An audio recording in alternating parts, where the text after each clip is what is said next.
Ladies and gentlemen, it's time. It's Thursday. It's Korner Booth pregame.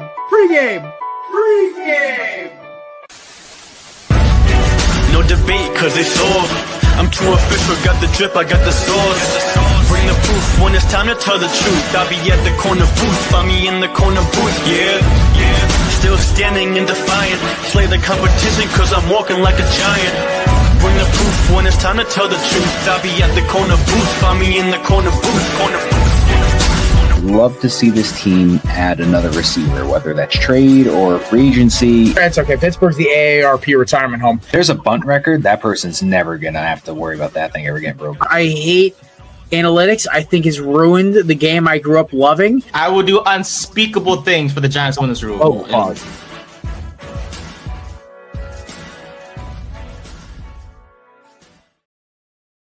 Ladies and gentlemen, I still have no voice. Welcome back to the Korner Booth Podcast. I am, of course, your amazing host, Mr. Jared Clem. Kind of a sadder sort of show for the boys. All of our teams are eliminated now from the NFL playoffs.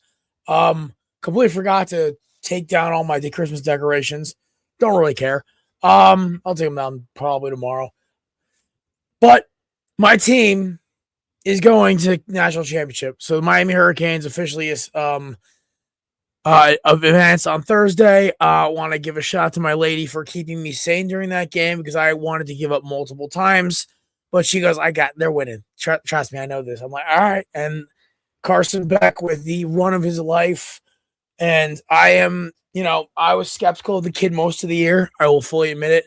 I am still a fan of him as long as he's a Hurricane because it's what Hurricane fans do. We protect our own. But just it's cool to see his little redemption arc right now. And what are you saying about what he said to his teammates at the podium after? It was really cool. I kind of really admired that. They'll be taking on arguably the most dominant team I've probably watched play in this playoff since like 2000 or either Georgia, one of the Georgia teams, or 2020 Alabama. Like Indiana's railroading teams. It's not fun. They killed Alabama and they massacred Oregon. Now we'll talk about Oregon in a second because I got a couple pointers about Dante Moore, and this is something Matt talked about, and I'll see now with Oregon getting a quarterback in the transfer portal today, Dylan Raiola. Dante Moore's going to the draft. So I'm ready. I don't know what the hell Dante Moore's going to do. We're going to talk about it in a second, but let's kick it off. My co-host is here, Mr. Matt Ordazzo. Matty, how we doing, brother? We're doing well. I appreciate you for letting us know that our teams have now been eliminated. Mine's been for a long time, but I appreciate you keeping me in the loop for present day. Usually I'm not used to, I never see football in January. So unless it's somebody else's team, but doing well. Miami, like I said, I don't know. Maybe the things are reversed. I picked for Miami. They won finally. And this one's going to be tough coming up game, but I'm doing well. I'm so mad about the game yesterday, but I'll get into it in a second. Let's put that because I know everyone's waiting for my rant about Eagles fans, and that's coming up when we do my initial run through. But yes, you know what? I'll talk about it in a minute. So yeah, now we've joined your Jets and Nate's Giants. Oh, hi, Nate. Hi. How's it going, guys? Happy. I know it's the Brooklyn Dodgers hat, but when I see that B, I just think of the other team, and I just. Well, I think of the team they turned into, and it makes me want to puke. But all right. I'm not a Dodgers fan. I'm an Asian baseball player fan, and it kind of goes to the freaking Anaheim Angels. You'd reform back to the Anaheim Angels. You reform. Okay, bad. Yes, all right. Or any other rival, the Oakland Athletics, Texas Rangers, Houston Astros, does not matter. All right. As long as nobody is named Younghoe Koo, he is for them. Yeah, Nate's the only Asian athlete Nate hates right now. Yeah. Also, shout out to you guys again for the Pop-Tarts. Okay, we need a quick review. Nate, how was it? It was really good. I've had the frosted hot fudge sundae one so far. That was really good. Today we're gonna try the s'mores one, and we'll let you guys know about it later today. Hell yeah, man. Yes, sir. So thank you guys again, and shout out to the U. again, congrats, Jared. That made me really happy. Yeah, it made me happy too, brother. It made Sunday not hurt as much. But DJ's on point here. Mendoza will look good. I want him to fix his happy feet. Don't believe me? Go back and watch the tape. He likes to throw. Like, I've seen a couple of throws off his back foot, side, off balance, and he doesn't really have that Mahomes and Cam Newton arm strength. So gets to be a little jumpy. He gets away with it because it's college. I want to see the kid succeed because I think guys like him playing football is kind of a cool thing. I think as everyone gives him a credit for being like an AI programmer, a dork, I like guys like him because they're the ones that aren't going to get busted for doing something effed up during the offseason. Like, this dude genuinely is like all about he reminds me of Andrew Luck a little bit. Like, you could not root against Andrew Luck. You wanted him to succeed. So same kind of principle. Same kind of principles as Jalen Hurts or I hate going the same team, Saquon Barkley, guys who really don't do anything on the offseason. They work, they do endorsements, they do charity, and that's all they do. There's no offseason agenda. But yes, that honestly, Dan, it's not a bad comparison. I think Drew Brees was not as mobile as Mendoza, so that's where kind of maybe we'll hold off. It's okay. It's okay, Tig. I'll have to go look. I want to watch more tape on Mendoza. Obviously, I'll watch next Monday, but I want to go back and watch all of the games from this year and some of his Cal games too, because he's not a bad quarterback. All right, Nate, it's time to kick it. Time for my time to shine. Indeed, boss. Let's get to it.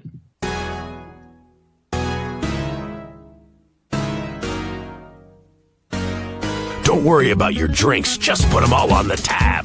This is First Rounds on Me. Here's your host, Jared Clip.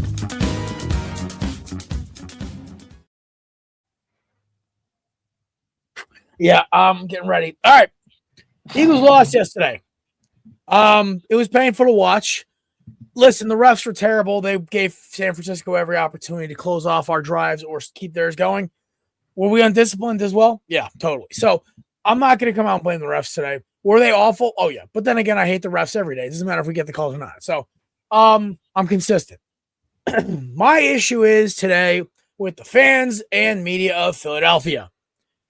Some of you, honestly, are upstanding individuals, but a lot of you really pissed me off in the last 24 hours. One of my favorite players, as everyone knows, is A.J. Brown. I am been a fan of his since Tennessee. Honestly, since I watched his tape at Ole Miss, I thought the kid was phenomenal. I still think he is. A.J. Brown also is a very big proponent of men's mental health, which is a issue very near and dear to me. Our boy Cruz comes on every couple months, talks about it. He's a big proponent for it as well. We all have had somebody in our lives who struggles with it or has struggled with it in the past, or even some of us know somebody who has succumbed to it. It is not an easy fight, especially for the way to word it, I guess, is like the male part of the species. We might get it just as bad, if not worse, in some aspects because of the culture we grew up in. Either way, especially as an athlete. But A.J. Brown had 3 drops yesterday. 1 was a lead by Jalen Hurts making a money throw to Dallas Goedert. 2 probably would have been easy touchdowns or first and goals that probably would have put the game out of reach early against San Fran. Yes, it sucks. Devontae Smith also missed a ball. There was another ball down the field to Dotson that was sailed over by Hurts. Guys, if I'm in the first drive of the game, Quinyon Mitchell got toasted by that loser Robinson. I cannot stand that wiener, by the way, but whatever. It's okay. He can have fun when he gets locked down by Seattle. And this is a total me being straight up. Like, I want to see Seattle run through San Francisco like a runaway train through a brick wall, like just massacre them. I cannot stand for San Francisco, but the best thing they did was knock Philadelphia out. The elephant in the room is we have no number 2 corner and we have no offensive coordinator. That might as well have been me with about 4 of these 13% stouts. I only have 1 tonight. I usually try not to drink on Monday shows anymore, but circumstances. Here is the issue. And I see Dan's comment. I'm not going to put it up because he's factually incorrect. A.J. Brown was pissed he dropped the ball. He got into it, I'd say, a lot. But also, it's been a rough season for everyone in that offense. There's a lot of frustration. Here's the issue. And I know this is Dan's first time with an actual number one receiver since the Sean Alexander days. Because DK Metcalf barely counts. And here does Doug Baldwin. AJ's better than both of them. AJ Brown had a bad game. When AJ Brown is on, he's a top 5 receiver in this league, and he's not 5. He is one of the closest friends to Devontae Smith, Jalen Hurts, Cooper DeJean, and Saquon Barkley. 4 essential guys on our roster. Is he a headache sometimes? Yeah. But who also was a headache? Randy Moss, Terrell Owens, Steve Smith, Chad Ochocinco. The only receiver who was not a headache in my childhood was Larry Fitzgerald, and he's an anomaly. To be that good, you have to have some sort of an ego or some sort of a kind of a thing. And honestly, 90% of what I see as a fan of AJ Brown is the polar opposite of what Philadelphia national media portrays. So I'm going to bat for him. Also, I don't know who the hell Bobby Ingram is. Dan and I've been covering football since 2001 as a 6-year-old when I started obsessively watching. Doug Baldwin is very good, but AJ Brown smokes him with 2 of his bad years. So that's the problem. But Russell Wilson was great back then, so congrats. Here's the kicker. Eagles fans got to laugh AJ Brown. Yes, he was kind of a pain in the butt sometimes this year with all the Instagram this and status that and cryptic quote this. But in reality, he never got traded. He never seemed to have an issue with anybody who actually mattered in the locker room. And my comments about LaShawn McCoy is I love LaShawn McCoy, but dude, some of his takes are off. Jalen Hurts has had to have 8 different offensive coordinators since the start of his college career. 9. That's insane. First of all, Kevin Patullo's offense is ridiculous. It literally is me drunk playing Madden. That's literally what it is. Curls, out, and goes. It's like a high school offense with a guy with a cannon arm. It makes no sense. Jalen Hurts' best completion percentage was on crossing routes, mesh concepts, drags, things that allow his receivers, A.J. Brown and Devontae Smith, to get open to Dallas Goedert, grab to the catch. Kevin Patullo is the problem. Everyone trying to overthink this for clickbait. LaShawn McCoy, love you, shady, but clickbait. And that wiener, Elliott Shore-Parks, I want to kick like the guard gnome he is. Oh my God, I can't stand him. And ESP, I'm not actually trying to kick you. I literally just cannot stand you and your takes. Wish you the best of luck and health, my friend, but cannot stand your takes whatsoever. You give Eagles journalists a bad name. You do. My biggest point on this is the key has always been Kevin Patullo and Adoree Jackson and adding a pass rusher. The addition of Jalen Phillips was amazing. Hope we re-sign him. He'll be a bargain bin price. Keep the Canes in Philadelphia. Brandon Graham was a nice little sideshow. He was very fun for a couple games and had like 4 sacks and like less than 100 snaps. Really cool for the old man. Love it. But here's the kicker. The 2 biggest mistakes High Rose made this offseason were not trying to take a swing at Josh Sweat or Milton Williams. Milton Williams was phenomenal last night for my girls' Patriots. Blown away by how well he played. And freaking Isaiah effing Rodgers, who was one of the best cornerbacks in the league this year for most of the season. And imagine him with the 2 All-Pros, DeJean and Mitchell. You can't score on that secondary. So, in reality, the 2 guys to blame this offseason are Sirianni for allowing Kevin Patullo to call plays and Howie Roseman for not taking a swing at Isaiah Rodgers, who has turned into an elite cornerback like we thought he was going to, but, we just decided we don't have to pay him. A.J. Brown had a rough game yesterday. Guys, players have bad games all the time. Was I frustrated and pissed? Oh, hell yeah, it was. But in all the little blow up on the sideline, dude, that happened in the Super Bowl for the Chiefs with Kelsey and Andy Reid. They ended up winning. If Philadelphia won, nobody would have cared. Like, freaking Travis Kelsey shoved Andy Reid. Guys, it's emotions. They're grown-ass men. There's testosterone everywhere. Nobody effing cares. It's because we are Philadelphia. We were the defending champions. This is why everyone's blowing this up. I'm starting to sympathize, even though we'll never probably come close, with Patriots fans during the Brady years and Chiefs fans during the Mahomes years. This is insufferable. 1 year as defending champs post Mahomes, and I literally want to fight media members.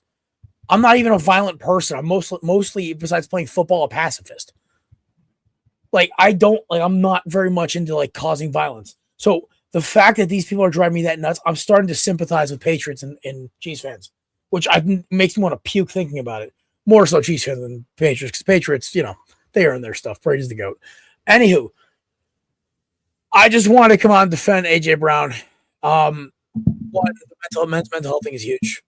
And I will that will get me heated and start fighting. Two, Philadelphia will be back. And the Niners just basically ripped off the Band-Aid and just kind of ended this little like charade of, hey, maybe Patullo will turn it on. Come on, guys. The offense hasn't been good since we blew out Nate's Giants. Like, seriously. Like, oh my God, we scored points on the Raiders and the Commanders. Woof. Dude, Tanner McKee, who looked like a future Pro Bowler in Kellen Moore's offense, looked like a third-string Nate Sudfeld clone without the mobility in Kevin Patullo's. I'm sorry. That literally was the most Evan game ever. And people trying to blame AJ Brown for drops, yeah, it happens. But if that was Devontae Smith, it would have been like, oh, it's okay, Devontae. Or if it was Jahan Dotson, we would have been trying to like run him out of town. I'm kind of just done with this. For the offseason, yeah, I actually love this. Shout out to our boy Maserati. Does our music, by the way. Great. If you haven't heard him right now, go check out his music on Spotify, Apple Music. Great dude. Great friend of the show. Anyway, Blankenship, Dean, Goddard, bring them all back. And Phillips. Those are my four. Braden Mann, if we can, great. He's a punter, but listen, like I get it. Those are our 5 targets. But if you had to pick one, I think who's most important? The problem is with Dallas Goedert. I want to see where our tight end positioning is. Blankenship, we have Makuba. But Brown is, honestly, Blankenship's probably the most important. I love Nakobe Dean. I do, but Jahad Campbell, his ceiling is so much higher than Nakobe Dean's. And Reed is the Riesling. He's the Riesling to the Sauvignon of Cooper. You got to keep them both together. The exciting whites. Together, you got to do it. Yeah. Plus, if you let Goddard go, I was gonna say if you let Goddard go, and I'm sure you've seen a little bit of Sadiq from Oregon, boss. I think he'd be a nice prospect. The tight end from Oregon, I think he'd be a nice replacement if he falls to, Eagles draft. But yeah, look, you made your points. I love it, and unfortunately, it sucks that Philly isn't moving on. I will say, boss, in response to your takes, look, I'm not the smartest person in the world when it comes to football. I'm not. Mm-hmm. I mean, I'm the guy that said Ole Miss was going to win. Dumbass. I said what else did I say? I said the Jags were going to beat the Bills. Well, yeah, I was backing you on that one. They were in that game. Yeah, they were. But, I was wrong about that. And then I said the Eagles were going to win. Unfortunately, that was wrong. And then most importantly, I said that Jalen Hurts was a top 5 quarterback, and I was wrong. He still is. As well. He's still a top 5. With all due respect, and okay. So what part of yesterday's game? No, but you can correct me. No, that's what I'm saying. You can correct me if I'm wrong about anything that I say, because like I said, first of all, that's bad recency bias. Second of all, what part of last night's game? But it's not recency bias. Like, it's not just yesterday's game. There's been so many occasions this season. Okay, so he loses one first-round game when Justin Herbert.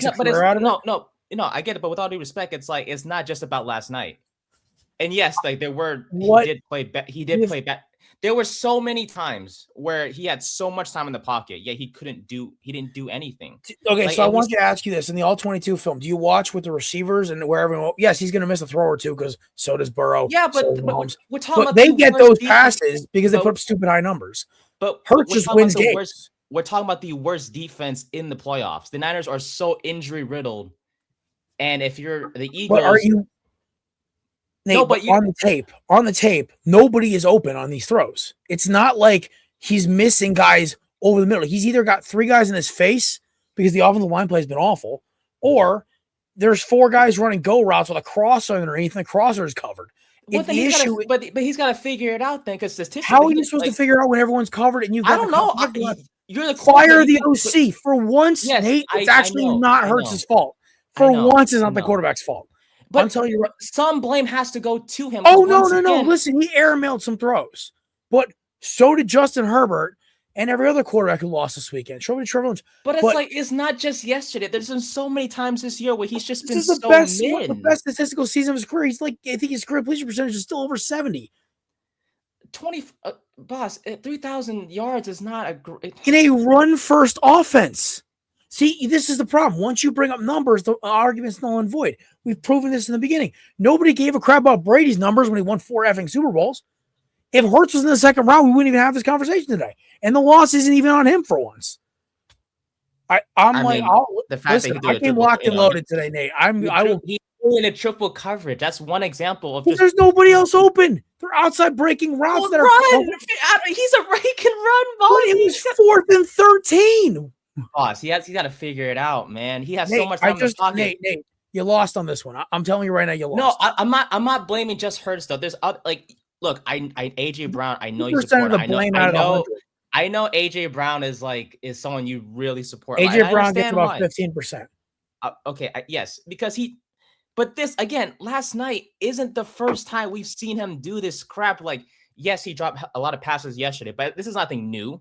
Like, yes, all we've seen from him during his time in Philly, or what he's known for, is tantrums and all this crap. It's to the point where it's been maybe a year and a half. This is that's only like 2022, 2023. This was never an issue. There has to be a limit though, to the point where so I want to ask you this question, right? I would still take AJ Brown and Jalen Hurts back and Nick Sirianni and the rest of this roster with a competent offensive coordinator. We're probably back in the Super Bowl this year. I'm telling you right now, 80% of this drama that's drummed up by the national media. But don't you think the NFL has figured out the Eagles though? No, well, they figured out the tush push. They did. And I watched way too much tape. Saquon, it's honestly, it's the fact the offensive line play. Cam Jurgens should be a Pro Bowler. He is one of the worst centers I've seen in the league this year. He disrespects the number of 51. Landon Dickerson hasn't been healthy since last year's NFC division round. We've missed Lane Johnson for almost the entire season. Their offensive line play, Nate, is the key to everything. Because what happened during their 2 Super Bowls and their 3 Super Bowl appearances, elite offensive line play, it was awful this year. So in reality, either flip Jurgens and Dickerson, put Jurgens back at guard where he was a Pro Bowler, and put Dickerson at center where he started his career. I thought I flicked off the camera. Get rid of Kevin Patullo, call up Mike McDoofus or any of these other schmucks, Stefanski or whoever's left. Stefanski can get a head coaching job probably. But call one of these guys who needs a year to cook, or call an old head like Doug Peterson who drafted Jalen Hurts and say, hey, Jalen, let's go back to what you do best. Crossing routes, bootlegs. He can hit the deep ball. We know he can.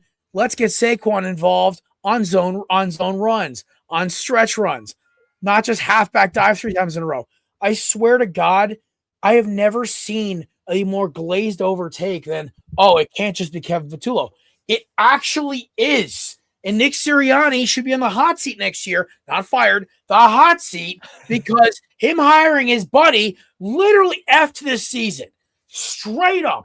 So did the whole Isaiah Rodgers and Dory Jackson thing, but I digress. At the end of the day, I'm done with this take, and I totally get it. I'm trying to blow about 45 holes in it with enough ammunition to level a freaking water tower.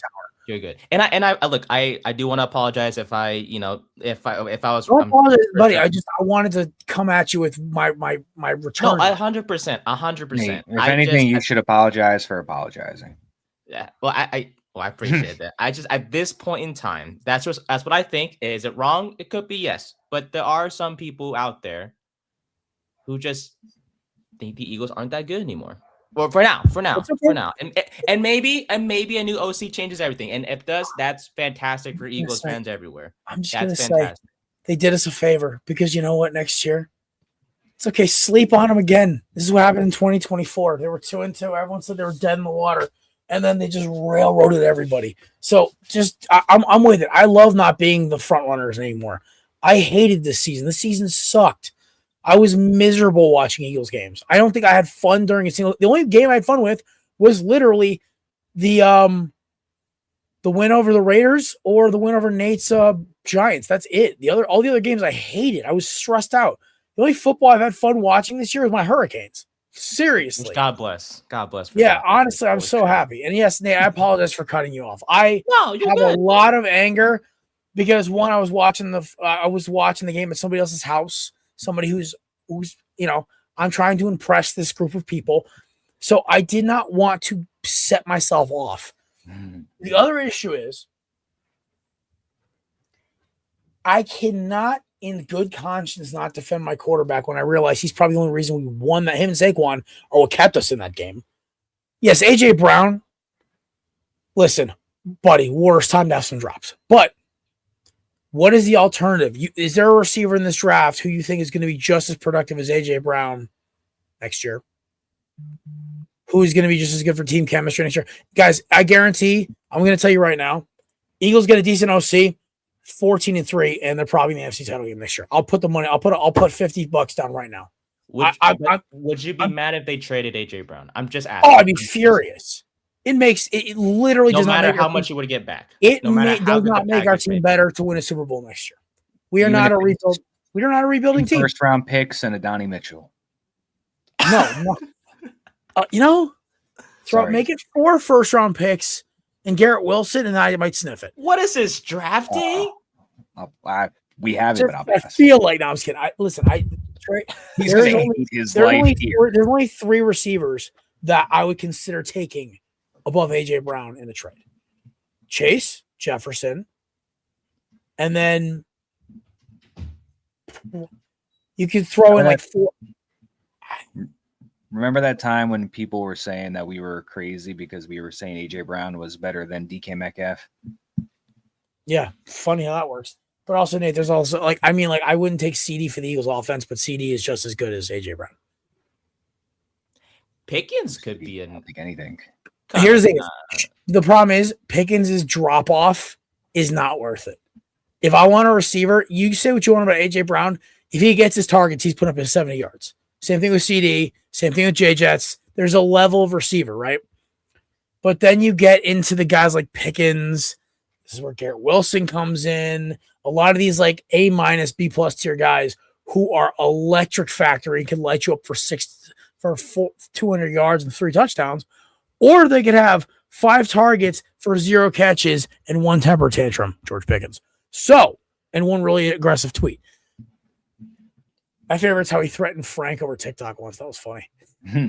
I don't know if it's too. Oh, sorry. Go ahead, man. I'll ask the last. I don't know if we're way too past it, but when you guys were going on your rants, I was looking up some of the free agent class because I know we talked about if got priority or not. Not some pretty good team free agent tight ends.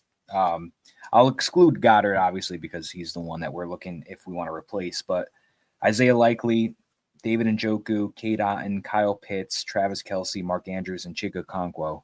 Not terrible replacements. Some of them, I mean, you get Kyle Pitts in that offense. That might be fun. But that would be fun. Goddard is, he's been with the Eagles his whole career so far.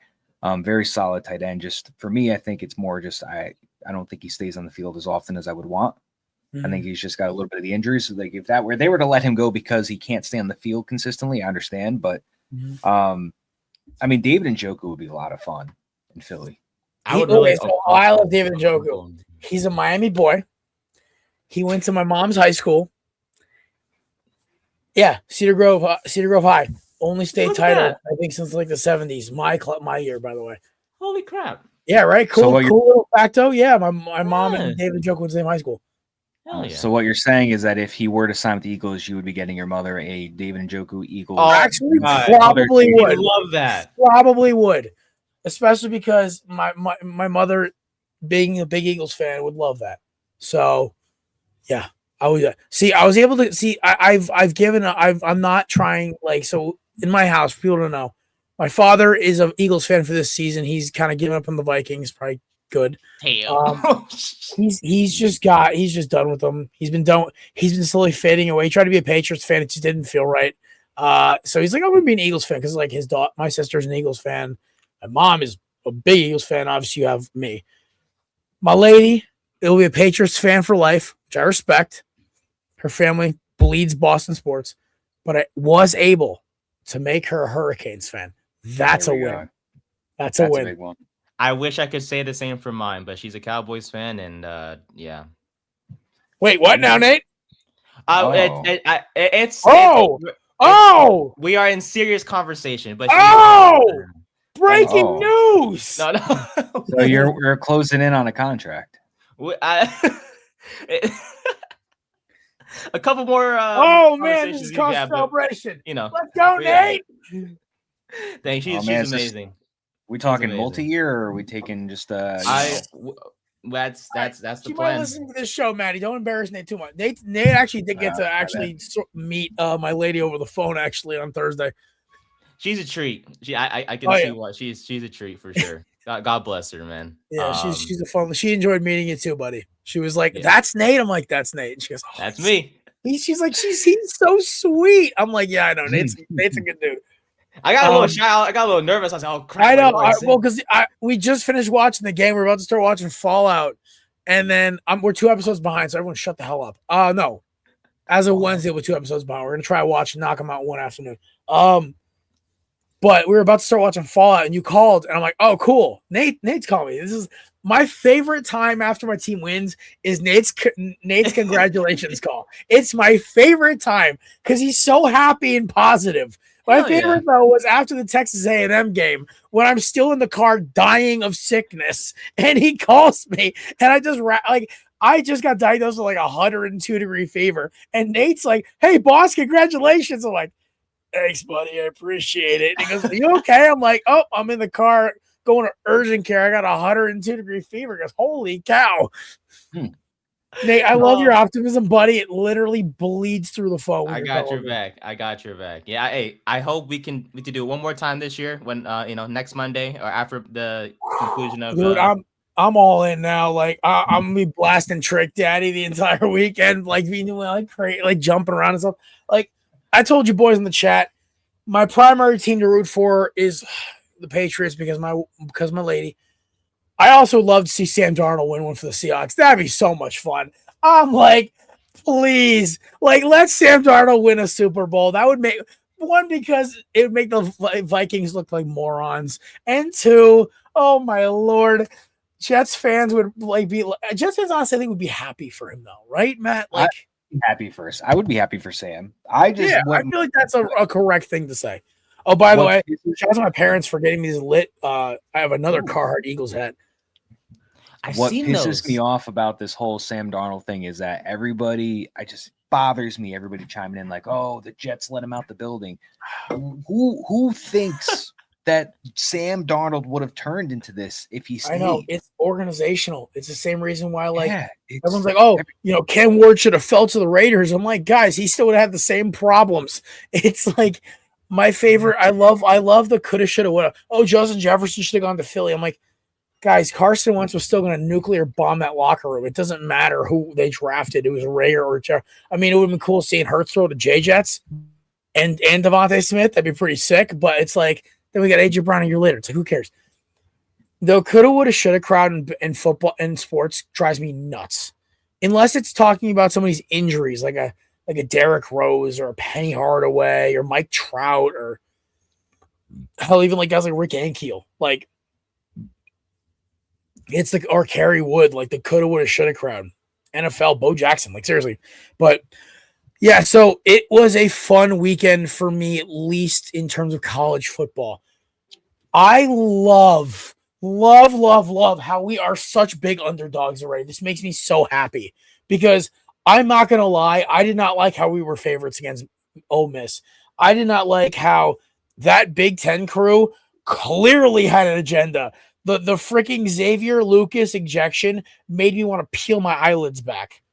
I I had to like obviously Katie knows the rules of football pretty well, but she didn't know what targeting was because it's not in pro football, which is what she mostly watches. I told her what it means, and she's like, "But that's not targeting." I'm like, "Thank you."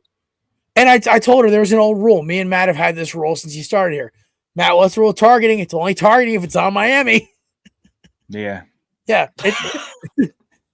In games, in Miami games I've watched, I've seen us get a targeting call twice.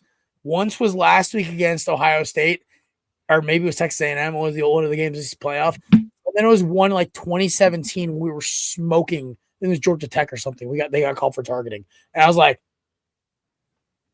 "We get these."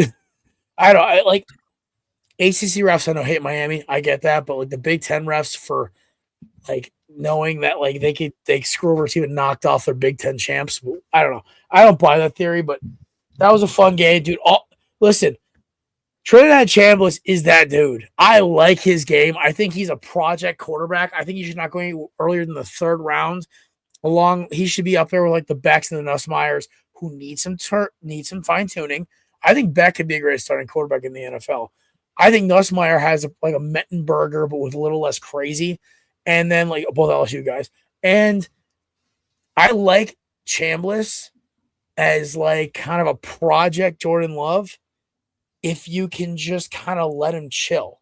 Because unlike Jordan Love, who shrinks in big moments, you have Chambliss who looks like he steps up in them. Like it's not his fault his defense let Miami march down the damn field. Carson Beck looked surgical in that last drive. Like unbelievable. So I'm going to say this quickly. It's next Monday is going to be fun as hell. We're going to do our predictions Thursday and we'll reiterate them on Monday. Monday we'll probably do the show at probably 6-ish.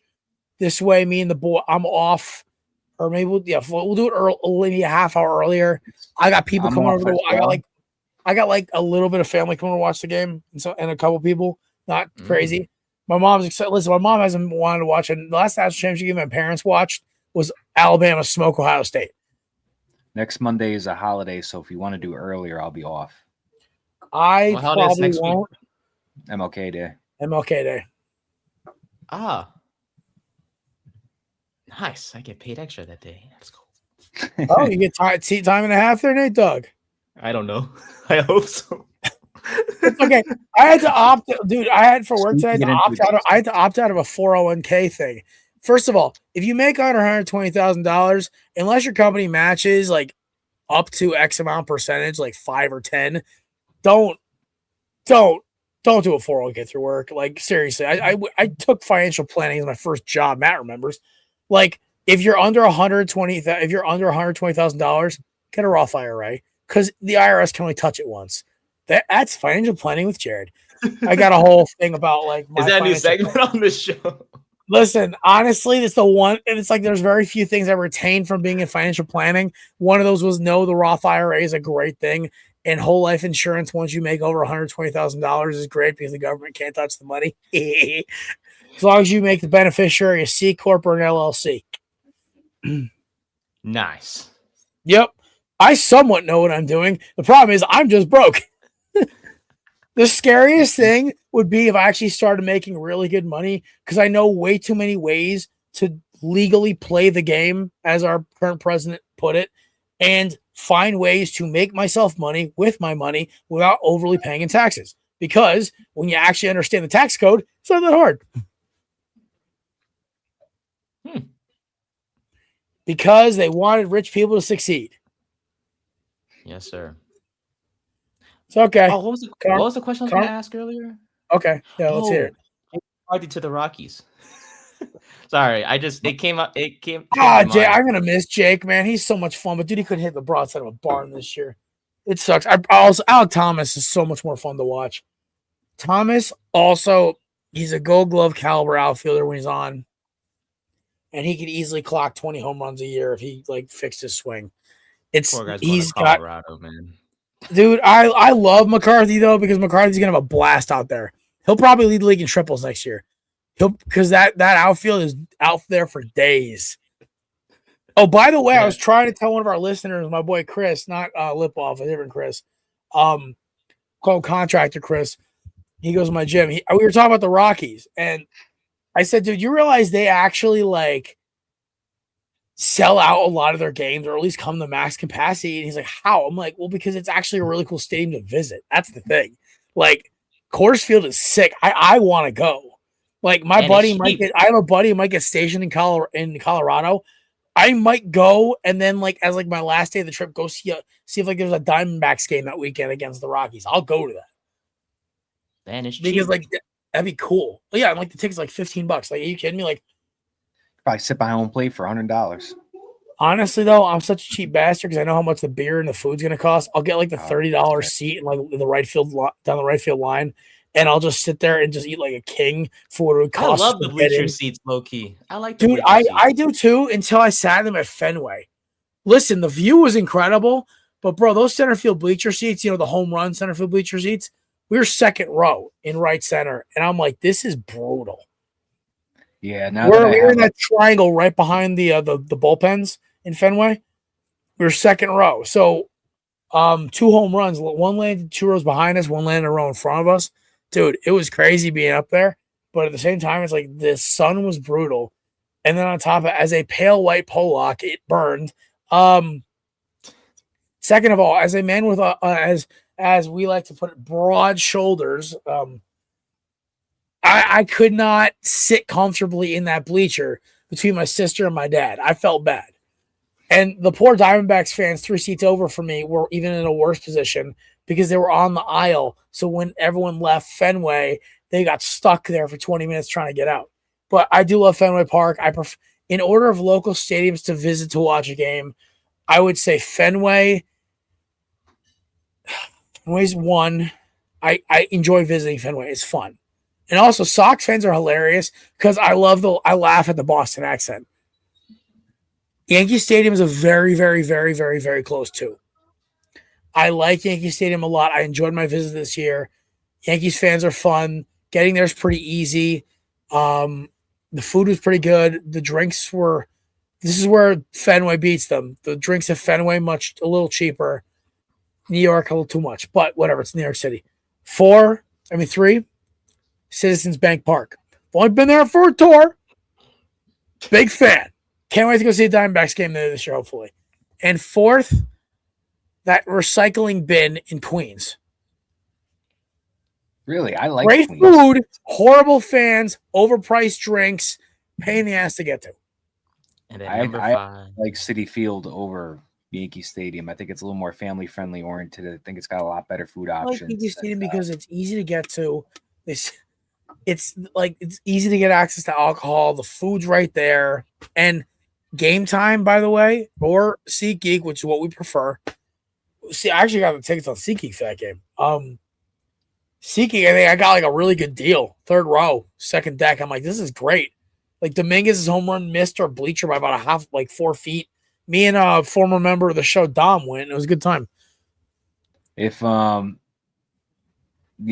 Queens is a dump, but it is a beautiful ballpark. But It is. In my experience, there has never been good. If you want something, I despise them. If you want something that you can drive to, it'd be a little bit of a hike. But if you go to I can't remember the damn name of the stadium, but it's the Orioles ballpark. Oh, Camden Yards. Camden, yeah, there we go. I don't know how. Yeah, I heard Camden Yards is fun. Amazing. PNC, I heard is fun. PNC is a really good park. Yeah, Dom went there, I guess, for a Mac Miller bobblehead night. The Coliseum is fun, right? Guys? Honestly, I wish I could have gone to go see a game in the I Coliseum. miss it so much. That's one of the few stadiums I wish I could have gone and seen a game in the old stadium. I always want to go to Busch Stadium at least once. Back when I was getting recruited by Edward Jones back out of college, there was like a 4-week stretch we had to stay in St. Louis. I low key was like looking up Cardinals tickets. I was like, I want to go see a game at Busch Stadium. Didn't end up going through once they asked for a business plan. I was like, I'm good, G. Went back to manual labor. But I'll say this though. Big fan of Fenway. I honestly, it's simple for me. Hop on 84, hop on the Pike, get off in like one of the little side stations, park for $10. I'm in Boston by about like an hour before game time. Go to the Flag Inn or or Bleacher Bar, get a beer or two, walk in. It's a good time. Honestly, if you have the extra dollars, Boston's the way to go. I will say that. New York, Bronx, very close second. I had a good time. We first of all, you have a couple beers on the train because it's a little more spacious. You get dropped off right in the Bronx. You walk over, grab some more beers. Good time. So I like those both. City I hate because I have to get off in Grand Central, then find is it the F train or the L? What's the one that goes to Queens? It's the F train. Right? I think it's the F train, but I always drive. I think it's the F train. I don't remember. Whatever. You have to hop on the subway, and then you have to go another one. Then you get off. It's 100 damn degrees, and then there's Mets fans going, "Good go Mets!" And you're just like, Damn. Is this what like lead in the water and mediocrity smells like? Seriously, damn. Like one of the guys is like, Diamondbacks suck, and I'm like, we have half as many World Series as you. We've only been around for 27 years. What's your excuse? We have a 30 year pay. We have like a half. We're 10th. We're 10th in payroll. We're half of theirs. It's like, dude, I love talking smack to Mets fans. Like some of them are like Brian, where they're actually like, tolerable and they're fun to be around. But then there's like the 80% of them where I'm like, dude, shut up. You can't be miserable, but then talk shit. That's not how this works. Beat the Mets. Beat the Mets? Yeah. No. All right. No. Everybody beats the Mets. All right. Nate, we're up. Question. Yes. Can you remind us of scoring again? Scoring. Upsets. You get. Do we want to only do one because this way it won't be ridiculous? Yeah, it's this same. You get one upset. You can pick multiple upsets. Yeah, you don't have to pick it. You can pick 3 upsets. If any of them hit, you get an extra point. It's a little more forgiving. So any win is worth 2. You get 1 3-point upset, and if your team was a 10-point favorite or more, and you picked them and they lost, it's -1. Huh? Nate. Wait. So if anybody picked the the Rams, and the Rams ended up losing, which they didn't, there were no 10-point favorites that lost. So you have to worry about this. It's just 3 and 2s, buddy. I think Matt's still ahead of me by like a point. Let's go. So a regular win is a point still. No, regular win is 2 points. And a loss is only if you picked a team that's favored by 10.5. Basically, it's like losing your gimme. Okay. Because I had 3 upsets, but they're probably not any of them are gonna hit. Oh, you hit one of them though. I didn't. I thought you hit one upset. Hell no. I picked Ole Miss. Picked Carolina, and then Carolina. What was the third one? Steelers. Oh, well, you still have a shot. Oh, they were only 3-point dogs. That's true. Yeah, they were only 3. Yeah, it was 3.5. Was it 3.5 though? I don't remember. 3.5 at home. So that's an upset. So if I get that right, it's 2. You get that one. It's 3. 3. Okay, got it. All right, But let's go through the games real quick, and then I'll update the standings real quick. I just want to make sure I did that. Yeah. You got some time. We'll go over. We'll do a quick summary. All righty, Carson Beck legacy game. Miami wins 31-27 last second drive. By the way, if you have a chance to listen to the Miami Hurricanes Radio Network broadcast of Beck's touchdown, it is Gus Johnson meeting like, do you believe in miracle? Like the Miami Hurricanes commentator sounds like he just witnessed like a miracle. Like Carson Beck running that in, it seemed like the entire city of Miami was lifted up. This was ugly. I want to talk about Dante Moore quick. I have never seen a dude tank his draft stock faster in one game in my entire life.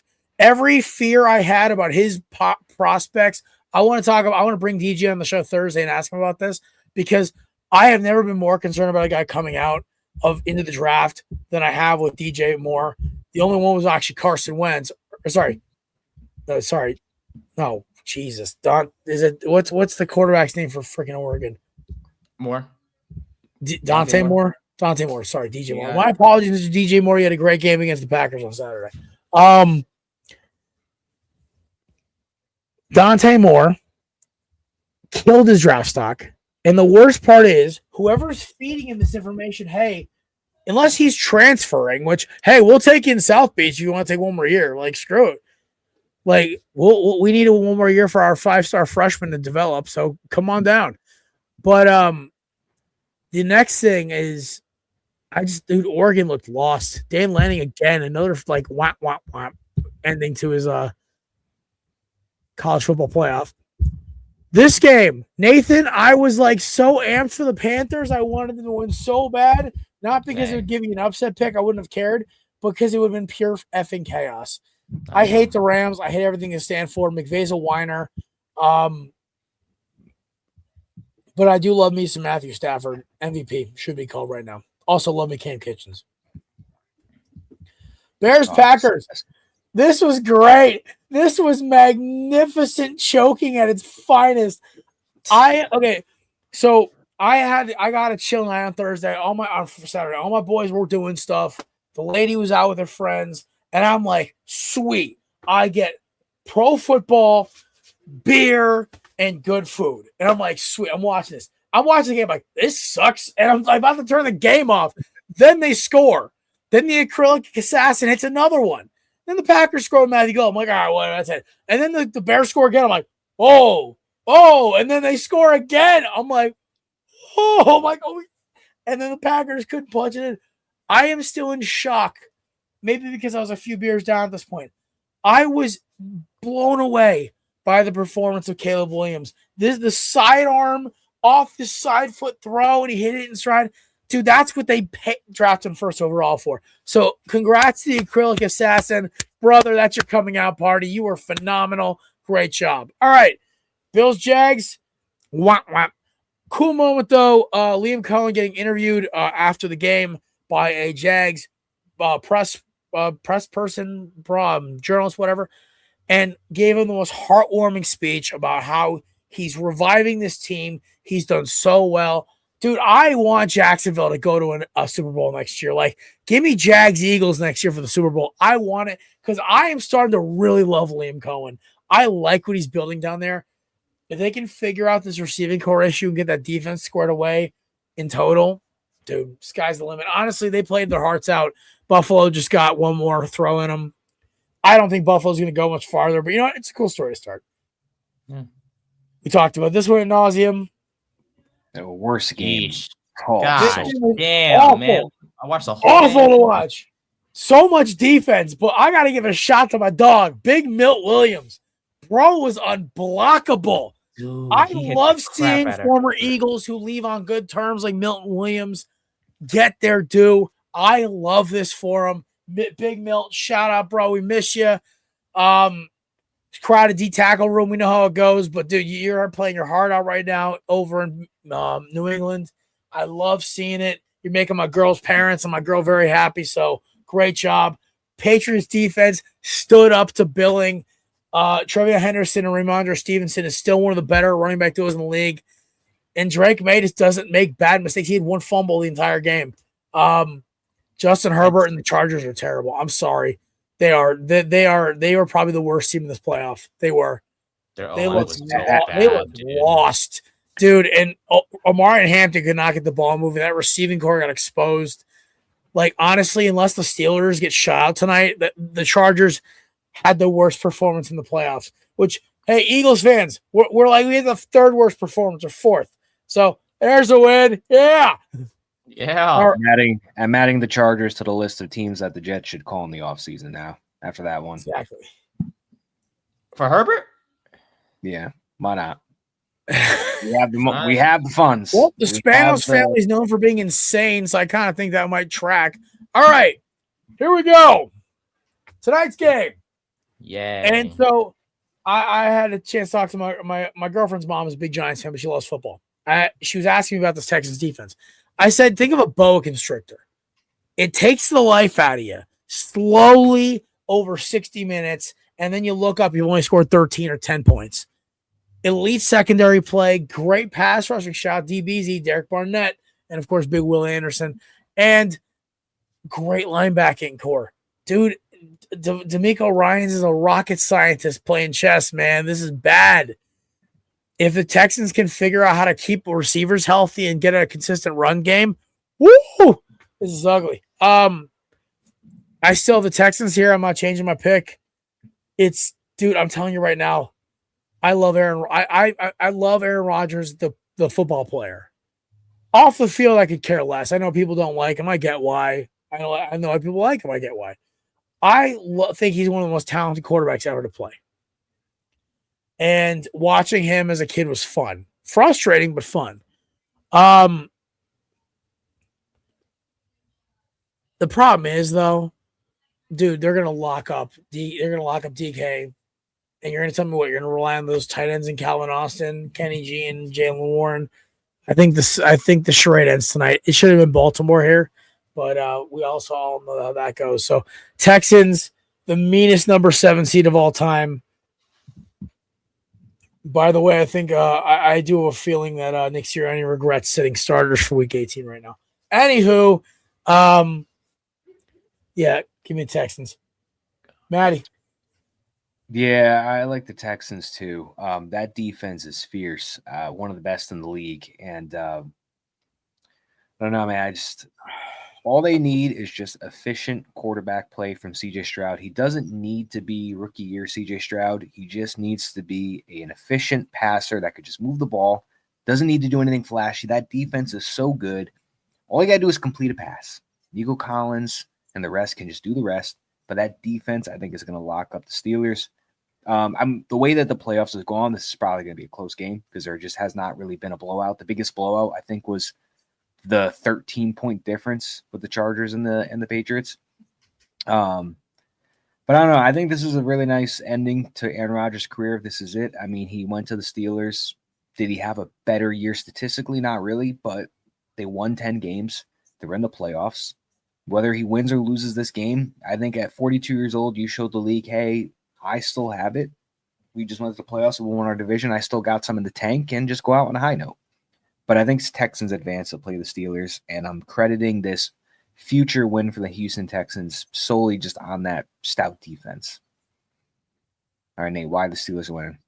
You're damn right, because of Aaron freaking Rodgers, baby. Listen, I get it. The Texans defense is really freaking good. There's no denying that whatsoever. But like I said on multiple occasions on my show and on the show here, if anyone's going to figure him out tonight, it's going to be Aaron Rodgers. And I expect a big game from Jared's favorite non-Eagle, Kenny G, in the receiving game. I think he we really miss you, brother.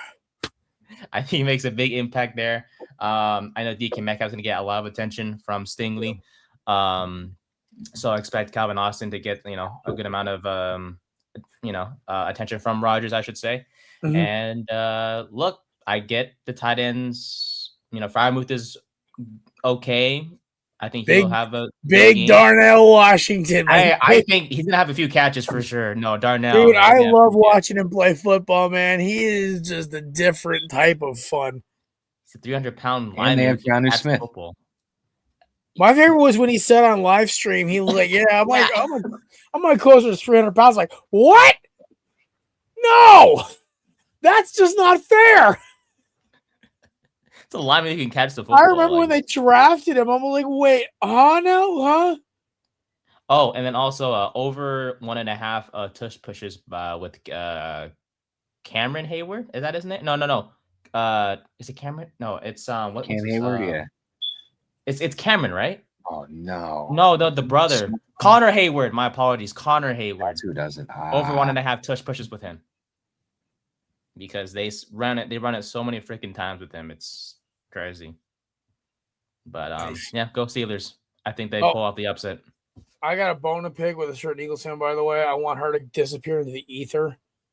Would you like to Rossi, I'm done with her shit, bro. The cute little dances she do when the people are like walking by. Lord, bro, just stick to your dances. Honey, I love that you're an Eagles fan. We're all birds of a feather, no pun intended. We all love each other. It's a fraternity, it's a cult, whatever.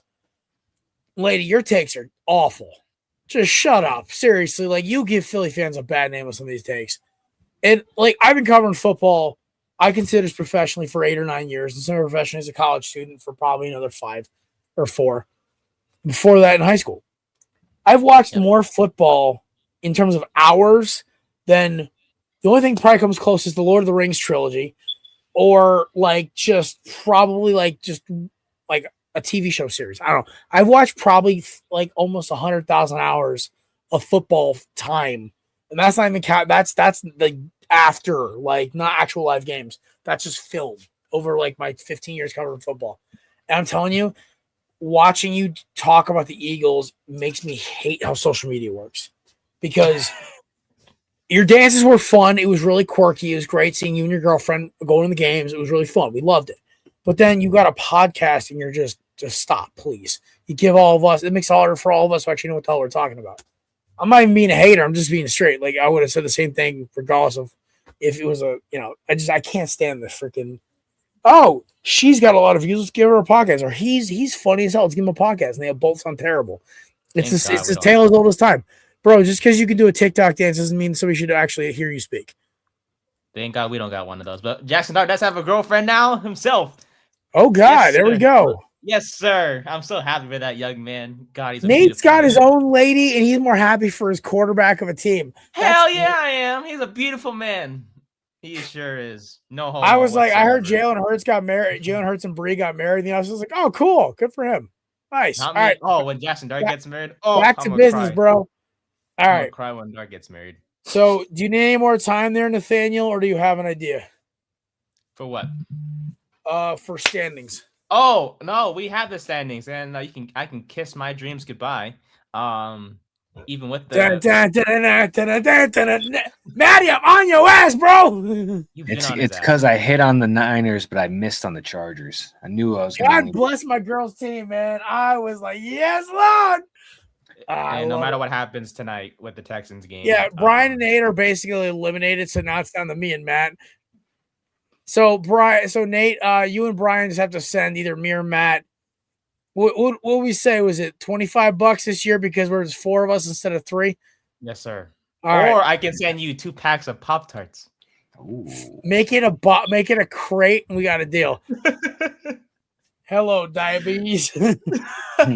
Hey, they are really sweet. I love Pop-Tarts. I really do. I'm probably gonna sneak a couple when we're down in Texas. But like, dude, I'm telling you right now, like, I have a problem. Actually, no, man, I gotta go to the food store tomorrow. Maybe I'll grab myself a old box or something, having my pre-workout snack for a couple weeks. I have a question. Is it best because when I ate the first time, I heated it up. Is it best when I heat it up or in the freezer? Ooh, depends on the flavor. Okay. So if I'm gonna try the s'mores one, heat it up. Ooh. Okay. I see. I like to freeze them all because it's just I like ice cream flavored ones to freeze. All right, so heat up the s'mores, but freeze the hot fudge sundae. Yes. Okay. Cookie dough, eat flat like a cookie. You want to keep that one neutral temperature. Cinnamon to the cinnamon swirl, definitely in the toaster oven. You can get the fruit ones, berry and strawberry, mixed berry. Get away with it either way. You can get away with the frozen. It tastes like almost like a sweet little summer treat, or tastes like a toaster strudel. You can't miss. That's why the fruit flavors are the GOAT, because they're versatile. Cookies and cream, you can do either way. Gotcha. Cookies and cream tastes great toasted because you get it's like almost like a fried Oreo. But then if you do that's a total country boy thing. If you have not heard of it before, I know Matt knows. He's been to country fairs. Yeehaw me, ma. All right. I'm done being weird. Any other thoughts on this weekend of what the F? No, just the Chargers and the Patriots ruined what was just a masterfully beautiful weekend of games. It was a great weekend. They just put a big. You were on a tear, by the way. We're 4 for 4. Oh, I know. Because I knew we had all of our picks were the same except for the Niners, Eagles, and the Pats, Chargers. So once we were perfect, I was like, all right. Then the Niners one, I was like, this is great. I just need a Chargers upset. And I should have known that Mr. I can't get past round 1 was not going to get past round 1. Well, you mean Jim Harbaugh without Connor Stallions? Yeah. As much as even though I solely on record, I picked the Chargers because of my style change. I wish, dude, honestly, I was in shock for probably like an hour, and then I kind of started to calm down. But I had so many sassy comebacks for Niners fans or fans of teams that didn't like the Eagles, because they were like, oh, Jared, what happened to your Eagles? I'm like, well, what's your team doing right now? He's like, oh, probably Eskimo, like ice fishing in Alaska. I'm like, exactly. We at least made the playoffs, so shut up. I had like 4 or 5 people text me that, and my girl's like, what are you doing? I'm like, oh, I'm just putting people in their place right now. This is honestly therapeutic when my team loses. Well, we'll at And least then have two different picks for next coming week because I Yeah. know you're going to go Miami. I might go Indiana, and I'm definitely going whoever wins tonight against the Patriots. Until they Wait, lose. I'm going to go Miami as an 8-point underdog. Of course you are. Oh my god, that's bonus points. Oh, dude, that's a 3-point swing. Here's the other thing. I'm going for whatever team has that adult film star. We know exactly what team that is. She's Nathan, you What? are talking to a nice young woman now. You respect her. I am, but I'm just saying. Oh, real quick, also as well. The UFL, their starting quarterbacks were announced. I ain't gonna lie, man. The Louisville Kings have a former Cal quarterback. I wish I could root for them, but I am now the DC Defenders fan. With Matt. So our starting quarterback is Jordan Teamu, and for your Battlehawks, Jared, it's either gonna be Michael Pratt, former Packer, Brennan Silvers, or Ben Woolridge. I hate all those. Nah. I also, by the way, after how they played in the playoffs, I'm technically a free agent. Okay, I got you with the recommendation. I'm not going to be a Defenders fan. No, listen. I got you. Be a fan of the Orlando Storm. A lot of former Hurricanes or Eagles. Sounds like a WNBA team. Hey, their quarterbacks, they play like one. Their starting quarterback is either going to be Jack Plummer, former Panther, or Dorian Thompson-Robinson. Ooh. I know you love him. Puke. Oh, come on. I might just pick the team has the most former Hurricanes on it. Be a Houston you can be a Gamblers fan. It's either going to be Hunter Deckers. Remember him? What's the next one? Didn't he get caught for gambling? Oh, that's ironic. I love it. Honestly, I might be a Gamblers fan. That's great. Or Donovan Smith, by the way. He's the other one. Yeah. Dude, I honestly, low-key think that kid is going to, like, I'm going to talk to Zach. We're going to get Zach back on the show in probably about 2 or 3 weeks. Probably around, we'll probably do right after we do our little post NFL Super Bowl break. We'll get Zach on to talk UFL. I'm thinking if Decker gets a starting job, the Gamblers win it all. Dude, he is disgusting. He's a good player. Outside cool. I just watched it's old, but I just watched the 30 for 30 on the Elway to Marino documentary from like 10, 12, 13 years ago or so. And they were talking about that whole draft and how Jim Kelly got drafted by the Bills, but then he went to play for the Gamblers, I think it was, in the UFL. Yeah. And so it was cool seeing all those teams from back in the 80s, 90s, and how they're getting revived now. The UFL, baby. If I didn't have a team, I'd be a Louisville Kings fan because they got that former Cal quarterback, Chandler Rogers. I remember him from his days. I'll take a look. I mean, I like the Battlehawks. It was fun, but dude, the way they played, I was like, bro, I can't root for this. This is pathetic. I'm not invested enough in this team. We should find one team to root for together. You know what I'm saying? I'm not going to be a Defenders fan. Oh, come on. Give us a shot. We got Jordan Teamu. Oh, he's afraid of snakes. His only trait I love in my book is his receiving core was Elijah Moore, A.J. Brown, DK Metcalf, and at one point, Evan Ingram. And he still can't complete more than 51% of his passes in a game. There's your reason why they didn't win the national title there, Matthew. But that's okay, because we made it far, Matt, and that's what matters. Right. I know, but I was so stressed. It was always like 40-something%. I'm like, dude. Who knew we'd be stressed about a UFL team? I tell you. At least we were enjoying it. Remember that time I got that Defender shirt off eBay and the lady told me it was a large and it was a youth large and she wouldn't take a refund? Oh, it's so funny. All right. So mad. Well, gents, that's it for the Korner Booth podcast. I think it's episode 363. Yes, sir, it is. We will see you guys on Thursday. Korner Booth pregame, normal time. No craziness this week. Appreciate you guys coming by. Pray for my sanity next Monday. And Ketel Marte's still Diamondback. Yes, sir. And the A's still suck. Yes, sir. And the Dodgers still ruining baseball. Yes, sir. They haven't signed anyone yet. Question mark. That's because I think Manfred made a secret embargo on their checkbook. He's like, you guys are done. Capped. Finito. Oh, wait. What's that one? The one player that signed Bregman to the Cubs. Congratulations. Oh, yeah. I mean, I was like thinking maybe the Diamondbacks do the unthinkable and get Bregman and Marte. Like, it can happen. Just bring back Goldie, you'll be fine. Bro, get us Goldie and then get us Belly for left field. We apparently offered Belly 5 years, 155, and that wasn't enough. So you have to go 7 for 35 a year. So you're looking at probably 7, close to 200. Whatever. We'll get our guys. Honestly, mil. We got you, Mel. Yeah, I just want one good pitcher and then like maybe one guy to I'd love to get Gina Suarez back, but I feel like we can probably do better at third. I forgot that he was. There's so many people out there. Even nobody's signing because I'll take Kyle Tucker obviously, but even the pitchers. You still got Frambler Valdez out there. I know. And Ranger Morris. All the A's have to do is sign one agent. That's all I'm going to say. Just sign one agent and bring me back. No, sign 3. Nate's head might explode. Yes, sir. I might lose it. I'll lose my mind. But that's all I got. I'm sorry. All right. Ladies and gentlemen, have a great week. We will see you guys on Thursday. You missed part of this podcast. Do not freak out. Me and Nate here. We get working the second the show's over. YouTube by 3 o'clock tomorrow. The audio version is available within probably the next 2 hours on Apple, iHeartRadio, Amazon Podcasts. Me and Spotify still got beef. I'm working on it. Hopefully we get our show up there at some point in the next 2 years. But that's it. That's all, folks. Have a great night. And yeah, obviously YouTube link drops later. Or just check us out on Podbean. Great website. But have a good night, folks. We'll see you Thursday. Peace.